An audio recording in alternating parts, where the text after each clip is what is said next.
Hi friends, would you like to pay your mortgage off just a little bit sooner? I've got a trick of the trade that you can use to be able to take your 30-year mortgage and make it roughly a 25-year mortgage by just making one extra payment a year.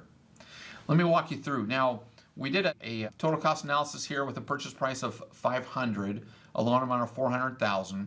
The principal and interest payment on that is $2,147.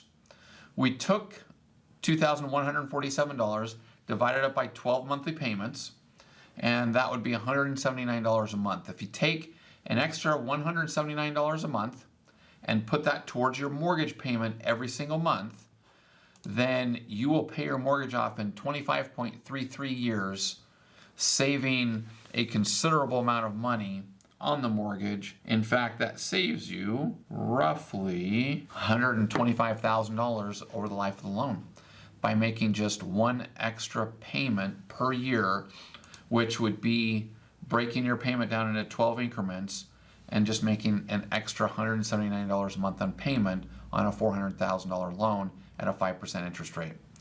Hope that this makes sense. If you have any questions, please reach out. And if you've liked this video, please share it with others and please like our YouTube channel. Thanks. Have an awesome day. Bye-bye.